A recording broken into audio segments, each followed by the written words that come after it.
to grow your own. It's Sunday, I believe it's the 25th, could be the 26th. I am really crap with dates. The clock went back yesterday, so that'll let you know when it is. Here's the allotment again. I was a bit concerned about the onions because I noticed that they've gone a bit soft and squidgy, but I asked my daddy and he said no, they got to go soft obviously for the new bit to grow. I always thought they just split up. How stupid am I? But yeah, so they look fine. I think there's some new growth of leaves coming through on this one. You can see there's chicken pellets I put on there. I've done that with most of all the plots, I think. I chucked pellets down. You can see some on there probably. I don't know if I can zoom in. You can see the old little bits of brown chicken pellets. Just to put a little bit of fertiliser on the topsoil. And with the rain, you see it'll soak in. Little pinky hair. I shouldn't really do this, but as it's not grown, well, the roots are there. Put it back. Hasn't come through yet. So there we go. Right, getting back to what I'm doing. Snowdrops are dying off. I've got potatoes to put in, and the second lot of broad beans to put in. So my potatoes will be going there, and then hopefully if my other potatoes, what I had last year, end up chitting, they will go here. So yeah, I just thought I'd quickly show you what I was doing today, and then I'll show you afterwards, which you won't really notice much, but there we go.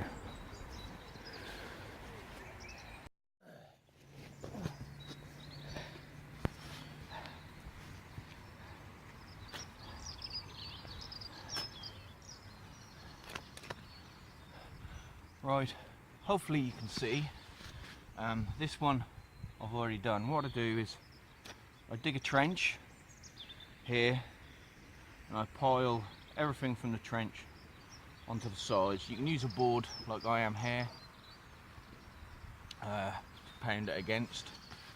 And once you've made the trench, you loosen up the soil below the trench like this, right down here. Just loosen it up, push your potatoes in, and then just cover.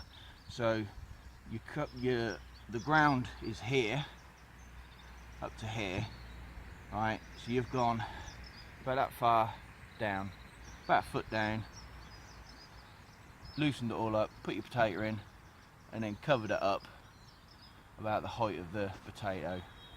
That's what I've done, and this way I've got a deep trench now. Instead of them growing to the level of the soil, then they're going to grow below the soil in a trench.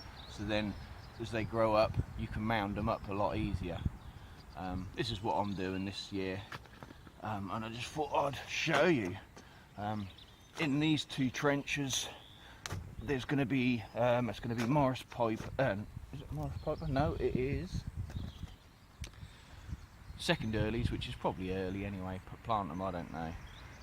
Morris pear, that's what I'm planting. Which you can see I've got plenty of sprouts on them, or chits, so I'm going to knock a load of them off. So there's only a couple on there, and jobs are good. And so I just thought I'd quickly show you how I'm doing it, because some just dig a hole and put them in and then try and mound up. Well, the problem is you try and mound up, but you've got no mud to mound up with, because if you start then taking it from the sides, you then, what I had last year when I started mounding them up from the sides,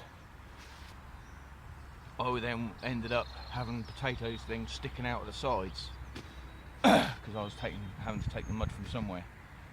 So this way you've already got the mud there to bury them over. You're probably all thinking, well, I do that anyway, but I'm just putting it just in case, because like I said, I'm a newbie at certain things. Potatoes, normally I just dig a hole and stick them in. I didn't do no mounding up and none of that. So there we go. We all learn by different things each year, don't we? Make sure you always get the stones. So this one's done, so then push old Barnaby in there. I don't know why I just called it Barnaby.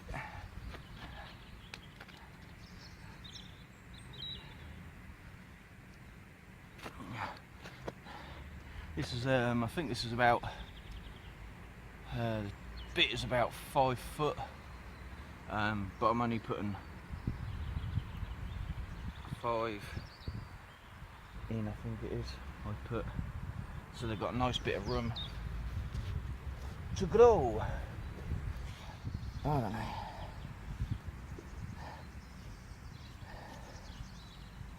There we go. And then I make room for the next one. While I dig this one, I can actually scatter for show you. There you go, you can see them, and hopefully you can see the height of the trench and what it'll end up like. You know what I mean? That gives you an idea how much you've got then to plant over the top of. I don't know if the camera's in the right place. If not, I'll have to edit it. I'm now gonna use what I'm digging here to cover the others up.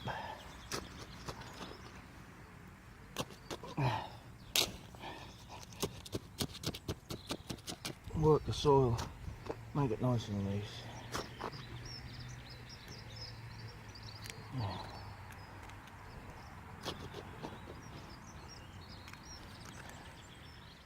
And there we are.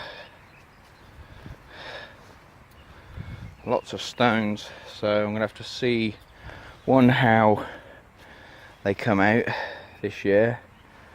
So obviously this is a different plot. It was that one I put them in last year and they came out quite good. This one had a lot of stones in it still. A lot of this rubbish. And also you can just see a little bit there. When you get about 2 hand spans down, you just then hit sort of clay, salty, sandy stuff, which probably isn't brilliant, but there we go. So, but if you see, you can see the mounds, you know what I mean. That way I've got plenty to keep mounding up. But yeah, we'll just see what happens. Could have really done with another 5 potatoes, but there we go. So we've got 5, 10, 15, 20, 25, 30, 35, 35 in there. Yeah, so we'll see what happens now for the broad beans.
Go. There's my broad beans. I ran out, but I ain't too worried about that. So there we go, that's the finished product. 2 of my old swinging discs to scare the birds. So we're getting there. And my broad potatoes over there. So we're getting there, ladies and gentlemen. There we are. Just now rigged up my guttering, ready for my gutter peas. If you see, I do them zigzag pattern, or basically 2 rows, but spaced in between. So there's my gutter peas.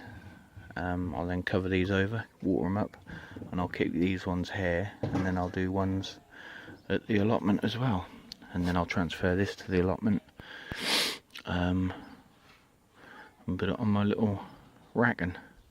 I've got enough seeds here probably to do another 2 or 3 more, so that's plenty for this year, and then I'll harvest a load for next year. So I thought I'd show you that. And now all I'll do is I'll get my compost bone meal mix and just cover them over like this. Easy as pie. Whoa, there we go. Okay, I just wanted you to see the outside temperature is 29.2 degrees. This is what I've made during my break time at work. Now I've got this, I don't know if you can work it out. This is a like shoe rack, bookcase rack. It's what I've got in my allotment shed, what I stand all my bits on. This was a black one, it was painted black as you see. Basically what I did was I've took the top layer off, which I used the wood to make the door frame, which is a square frame, which basically, as you see here, they basically just overlap. Nothing special or fantastic. Quickly shut that again. So that's I used the top of the frame, the top pieces, the 4 pieces, the slats, to make the door frame. I then wrapped going around the back and round with plastic, stapled it all the way down the sides, made sure it was tight, so that just wraps around. Then I made a frame, which I then put the plastic over, stretched the plastic over, and then tucked on in the inside, as you see there. Tucked it so it goes round and in there and up, and stapled it along the sides, and then fixed that, nailed that to it. And I've put a bit across the bottom, because obviously I'll show you this side. I've left this side how it is. There's a big gap there, you see, and I didn't want too much of a gap. I left these for a bit of air ventilation. So I put a bit at the front and a bit at the back, one to tighten the plastic up as well. So that's basically what I've made. So I've made a little sort of greenhouse there, whacked some hinges on it, and like I said on just earlier, I showed you the temperature. Alright, that's conked out now. This is saying hi. Now if I undo the door, hopefully that will cool it back down. Don't know why it's gone. Oh Jesus, it was at 48. That was the last temperature that I read at. So if I go to mode, 49, look, 49.7, and that's within a little while that's done that. So from 29 degrees outside temperature, inside here is 49. So that's not bad, is it? 49. So there we go, that's basically what I built.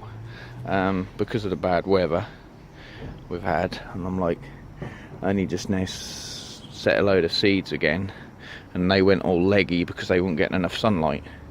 But it was obviously too cold to put them outside in the big cold frame I had, where this is a nice small one. So yeah, just thought I'd quickly show you that.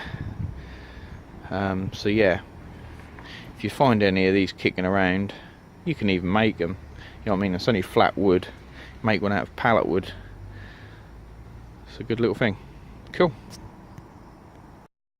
Here you go. I've got my cold frame stroke greenhouse home. What I've done is I've put my broad beans in there. Not broad beans, runner beans. Which are purple, brown and white. Still waiting obviously for them to come out. They've been outside, so it's been a bit too cold I think for them to come through at the minute. It's a bit early as well I think, but I'll put them in here and hopefully the sun and the heat will do the job.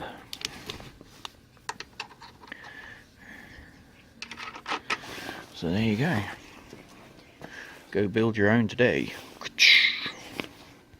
Right, it's shout out time again for my subscribers.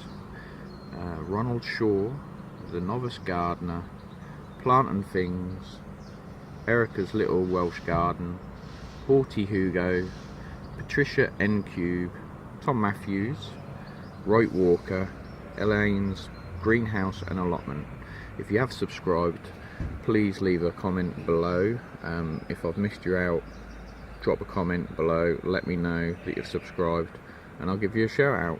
Thanks for liking the channel and subscribing. Thanks a lot.